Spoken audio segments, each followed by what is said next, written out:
A love rooted in respect. Nina Kokoy Laurel at Nora Honor.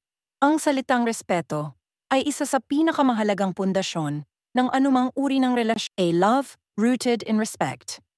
Nina Kokoy Laurel at Nora Honor. Ang salitang respeto ay isa sa pinakamahalagang pundasyon ng anumang uri ng relasyon, pagmamahalan man, pagkakaibigan, o samahan sa trabaho. Sa pinakapayak na kahulugan, ang respeto ay ang kakayahang kilalanin at pahalagahan ang pagkatao ng isang tao, ang kanyang pinanggalingan, paniniwala, damdamin, at mga kakulangan. Ang tunay na respeto ay hindi lamang nakikita sa mga magagandang salita o paggalang sa harapan ng iba, kundi sa tahimik na pagpapahalaga, sa hindi panghuhusga, at sa marubdob na pag-unawa sa mga panloob na aspeto ng isang tao. Sa isang relasyon, kapag may respeto, umiiral ang balanseng pagmamahal, ang uri ng pag-ibig na hindi lumalamon, hindi umaangkin, at hindi humihingi ng kapalit. Ang ganitong uri ng pag-ibig ay nagbibigay laya, nagbibigay halaga at nagbibigay inspirasyon upang parehong lumago ang dalawang taong nagmamahalan. Ito mismo ang makikita sa relasyon ni Kokoy Laurel at Nora Honor. Isang love rooted in respect na hindi kailangan ng labis na pagpapahayag. Dahil ipinakita nila ito sa paraan ng kanilang pagtrato sa isa't isa, sa kanilang mga pananalita, at higit sa lahat, sa kanilang mga kilos na puno ng paggalang. Si Kokoy Laurel, na nagmula sa isang pamilyang politikal at prominenteng angkan ng mga Laurel, ay pinalaki sa mundo ng karangyaan at disiplina. Si Nora Honor naman, ang tinaguriang superstar, ay isinilang sa kahirapan at inakyat ang tugatog ng tagumpay sa pamamagitan ng sariling sipag at determinasyon. Magkaibang-magkaiba ang kanilang pinagmulan, ngunit nang silang dalawa ay nagtagpo sa entablado ng musika at pelikula, tila nagtagpo rin ang dalawang mundo. Ang karangyaan at ang karaniwang tao, ang mataas at ang mababa, ang may pribilehiyo at ang galing sa karanasan. Ngunit hindi kailanman naging hadlang ang mga pagkakaibang iyon, sapagkat, higit sa lahat ng bagay, naghari ang respeto sa pagitan nila. Ang respeto ni Kokoy kay Nora ay makikita sa paraan ng kanyang pagsalita tungkol sa kanya sa mga panayam. Hindi siya kailanman nagsalita ng masama, ni hindi niya binawasan ang kabigatan ng pangalan ni Nora kahit pa siya mismo ay may karangalan at pangalan na maipagmamalaki. Sa halip, tuwing mababanggit si Nora, tila laging may lambing, may paghanga, at higit sa lahat, may paggalang sa kanyang pagiging artista at tao. Sa kabilang banda, si Nora naman ay laging may magaan, ngunit taos-pusong pagtingin kay Kokoy. Hindi siya kailanman nagsalita ng labis na emosyonal tungkol sa kanila, ngunit sa mga mata at sa mga simpleng pahayag niya, ramdam ang malalim na pagpapahalaga at respeto sa lalaking minsang naging kabiyak ng kanyang puso sa sining at sa damdamin. Ang ganitong klaseng respeto ay hindi basta-basta nabubuo. Hindi ito galing sa pagkakagusto lamang o sa init ng pagmamahal, kundi sa pagkakaunawa sa katauhan ng isa't isa. Si Kokoy ay isang lalaking lumaki sa tradisyonal na disiplina, maayos, edukado, at konserbatibo, samantalang si Nora ay isang babaeng lumaki sa realidad ng buhay, madamdamin, matapang at puno ng karanasan. Ngunit sa kabila ng lahat ng pagkakaibang ito, natutunan nilang tumingin sa isa't isa hindi bilang kung sino sila sa lipunan, kundi bilang dalawang kaluluwang nagtagpo upang magbigay inspirasyon sa isa't isa.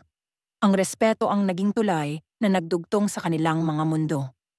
Hindi rin maikakaila na ang respeto ay nakikita sa paraan ng kanilang paghawak sa kanilang nakaraan. Marami sa mga artistang nagkaroon ng malapit na relasyon ay nauuwi sa sama ng loob o inggit. Ngunit sa kaso ni Nora at Kokoy, ang kanilang koneksyon ay nanatiling payapa, marangal, at puno ng malasakit. Kahit lumipas ang mga taon, kahit nagkaroon sila ng kanya-kanyang landas, hindi kailanman nawala ang pagkakaunawaan at paggalang sa isa't isa. Iyon ang isa sa pinakatunay na senyales ng pag-ibig na may respeto. Kapag kaya mong mahalin ang isang tao nang hindi mo kailangan ang pag-aariin siya, kapag kaya mong ipagmalaki siya kahit wala na siya sa tabi mo, at kapag kaya mong ipanalangin ang kanyang kaligayahan nang walang pag-aalinlangan. Si Kokoy Laurel ay kilala sa kanyang marubdob na pagpapahalaga sa sining at sa mga taong bumubuo nito. At sa kanyang pananaw kay Nora, malinaw na hindi lamang siya tumitingin sa isang artista o performer, kundi sa isang taong nagbigay inspirasyon sa masa. Madalas niyang sabihin na si Nora ay isang pambihirang nilalang, isang taong may kakaibang kaluluwa na nakakakonekta sa damdamin ng mga Pilipino. Ang ganitong uri ng paghanga ay hindi basta pag-ibig o atraksyon. Ito ay tanda ng malalim na paggalang, isang pagkilalang espiritual sa galing at kakayahan ng isang tao. Sa kabilang banda, si Nora ay marunong ding magpasalamat sa mga taong nagpapakita sa kanya ng tunay na malasakit. Alam niyang si Kokoy ay isa sa mga taong hindi tumitingin sa kanya bilang isang bituin, kundi bilang isang tao. At doon nag-ugat ang kanyang respeto at pagmamahal pabalik. Kung susuriin, ang relasyon ni Kokoy at Nora ay hindi lamang kwento ng dalawang taong nagkaibigan o nagkagustuhan, kundi kwento ng dalawang nilalang na nagmahal ng may buong paggalang. Sa mga eksenang kanilang pinagsaluhan sa pelikula, hindi lamang basta romansa ang ipinapakita, kundi isang uri ng koneksyon na puno ng pag-unawa. Halimbawa, sa mga duet nilang puno ng damdamin, tulad ng Let's Fall in Love Again, makikita ang magaan ngunit totoo nilang samahan. Walang pilit, walang pagmamataas. Para bang bawat linya ng awitin ay patunay ng isang relasyon na hindi kailangang ipagsigawan dahil sapat na ang titig, ang galaw, at ang tahimik na pag-unawa sa isa't isa. Ang respeto rin ang dahilan kung bakit nanatiling matatag ang kanilang pagkakaibigan kahit lumipas na ang mga dekada. Sa industriya ng showbiz kung saan madalas masira ang mga samahan dahil sa inggit o kompetisyon, sina Kokoy at Nora ay nanatiling magalang sa isa't isa. Hindi kailanman ginamit ni Kokoy ang pangalan ni Nora upang magpasikat at hindi rin ginamit ni Nora ang kanilang nakaraan upang makakuha ng atensyon. Sa halip, pinanatili nila ang dignidad ng kanilang pinagsamahan, isang bagay na bihirang-bihira sa mundo ng aliwan. Sa bawat pagkakataong nakikita sila, makikita ang paggalang sa kanilang mga ngiti, isang tahimik ngunit totoo at walang kupas na ugnayan. Mahalagang maunawaan na ang respeto sa pagitan ng dalawang tao ay hindi nangangahulugang laging perpekto ang relasyon. May mga pagkakataong may hindi pagkakaunawaan, may mga panahon ding lumayo sila sa isa't isa, ngunit dahil sa respeto, hindi kailanman nasira ang kanilang pagkakakilanlan bilang magkaibigan at bilang mga taong may magkaparehong pinapahalagahan, ang sining at ang puso. Kumbaga, ang respeto ang naging sandigan nila sa gitna ng mga pagbabago sa kanilang buhay. Si Kokoy, na may mataas na antas ng edukasyon at kultura, ay hindi kailanman ipinilit ang kanyang pananaw kay Nora. At si Nora, na may kakaibang karunungan mula sa karanasan, ay hindi rin kailanman sinubukang baguhin si Kokoy. Pinayagan ng nilang maging totoo ang isa't isa. Iyon ang tunay na respeto. Ang ganitong uri ng pag-ibig, yung nakaugat sa respeto, ay bihirang makita sa mundo ngayon. Madalas ang pag-ibig ay nauuwi sa pag-aari, sa pagseselos, sa pagpapataasan, ngunit sa kanila, ang pag-ibig ay naging parang musika. Isang awit na may harmonya ng damdamin at paggalang. Kung iisipin, marahil ito ang dahilan kung bakit kahit hindi nagkatuluyan sina Kokoy at Nora sa dulo, ang kanilang samahan ay patuloy na ginagalang at tinitingala ng mga tagahanga. Sapagkat hindi mo kailangang magwakas sa happy ending upang maging makabuluhan ang isang relasyon. Minsan, sapat na ang pag-ibig na may dignidad, may respeto at may alaala ng kabutihan. Sa kabuuan, ang kwento ni Kokoy Laurel at Nora Honor ay isang paalala na ang tunay na pag-ibig ay hindi nasusukat sa tagal o sa kasabikan, kundi sa lalim ng paggalang. Ang respeto ang nagbibigay saysay sa bawat I love you. Sapagkat kung walang respeto, ang pag-ibig ay nagiging pansarili lamang. Ngunit kung may respeto, nagiging mapayapa, matatag at maganda ang bawat damdamin. Sa kanilang kwento, makikita natin ang dalawang taong nagtagpo hindi para agawin ng spotlight sa isa't isa, kundi upang pahalagahan ang kaluluwa ng bawat isa. Kaya nga ang A Love Rooted in Respect ni Kokoy Laurel at Nora Honor ay hindi lamang simpleng romantikong kwento. Ito ay kwento ng pagkakaunawaan, ng paggalang sa pagkakaiba, at ng pananatiling marangal sa kabila ng lahat. Sa bawat ngiti ni Kokoy, sa bawat titig ni Nora, at sa bawat awiting kanilang pinagsaluhan, naroon ang mensahe ng isang pag-ibig na hindi kailanman nawala. Pag-ibig na tahimik, ngunit totoo, marangal, ngunit malambing, at higit sa lahat, isang pag-ibig na nakaugat sa respeto. A Love Rooted in Respect ni Kokoy Laurel at Nora Honor. Part 2. Ang pagpapatuloy ng kwento ni Kokoy Laurel at Nora Honor ay parang isang klasikong awitin na hindi kailanman naluluma. Sa bawat yugto ng kanilang samahan, lalo pang lumalalim ang kahulugan ng salitang respeto, sapagkat hindi ito nanatili lamang sa kanilang personal na ugnayan, kundi umabot pa sa kung paano nila pinahalagahan ang isa't isa bilang mga artista, bilang mga individual, at bilang bahagi ng kasaysayan ng kulturang Pilipino. Kung sa unang bahagi ay ipinakita kung paano nag-ugat sa paggalang ang kanilang pagmamahalan, sa bahaging ito naman ay makikita kung paanong ang respeto ang nagsilbing gabay upang mapanatili ang dignidad at kagandahan ng kanilang koneksyon kahit sa harap ng pagbabago, kasikatan at paglipas ng panahon. Sa industriya ng showbiz, kadalasan ang mga relasyon ay nagiging maingay, puno ng intriga, at madalas nasisira dahil sa labis na paglalantad sa publiko. Ngunit sina Kokoy at Nora ay nanatiling tahimik sa usaping puso. Hindi nila kailanman ginawang sentro ng publisidad ang kanilang pagkakaibigan o pagmamahalan, bagkus pinanatili nilang marangal ito. Isang bagay na bunga ng matinding respeto. Sa tuwing mababanggit si Nora sa mga panayam ni Kokoy, palaging may kasamang kababaang loob at paghanga. Hindi niya kailanman ipinagmalaki o inangkin ang mga sandaling kanilang pinagsaluhan, sapagkat para sa kanya, iyon ay isang banal na bahagi ng kanyang buhay na hindi dapat lapastanganin ng mga tsismis o maling interpretasyon. Si Nora naman, sa kanyang bahagi, ay hindi kailanman nagsalita ng masama o nagbitiw ng anumang salitang makakasira sa imahe ni Kokoy. Sa halip, ang mga pahiwatig niya ay laging puno ng init, pasasalamat, at paggalang. Ang ganitong uri ng relasyon ay maituturing na pagmamahal na may malay, o conscious love, isang uri ng pagmamahal na lumalagpas sa emosyon at pisikal na atraksyon. Alam nila ang bigat ng kanilang mga pangalan, alam nila ang mata ng publiko ay laging nakatingin, kaya pinili nilang ipakita ang isang klase ng ugnayan na marangal, propesyonal, at may lalim. Sa kanilang mga proyekto, halata ang chemistry at connection, ngunit higit doon, kapansin-pansin ang respeto sa isa't isa bilang kapwa-performer. Walang kompetisyon, walang dominasyon, bagkus, isa silang duet na may pagkakapantay-pantay, isang pagkakaunawaan kung saan parehong nagbibigay daan at parehong nagpapakumbaba. Isang magandang halimbawa nito ay ang paraan ng kanilang pag-awit. Sa tuwing magkasama silang umaawit sa entablado, si Kokoy ay laging marunong magbigay ng espasyo kay Nora. Alam niyang ang boses ni Nora ay may kakaibang timpla, malamlam ngunit puno ng damdamin, kaya't hindi niya ito tinatabunan. Sa halip, sinasabayan niya ito ng banayad na tinig, parang alon na mahinang sumasabay sa ihip ng hangin.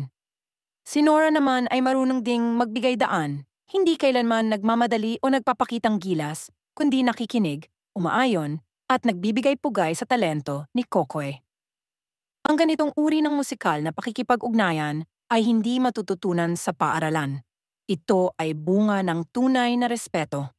Ngunit higit pa sa kanilang profesional na buhay, ang kanilang paggalang sa isa't isa bilang tao ang pinakatampok sa kanilang kwento. Sa kabila ng napakalaking agwat sa kanilang pinagmulan, hindi kailanman ipinakita ni Kokoy ang pagiging mayaman o edukado upang iparamdam na siya ay nakatataas. Sa halip, siya ay naging mapagkumbaba, marunong makinig, at marunong umunawa.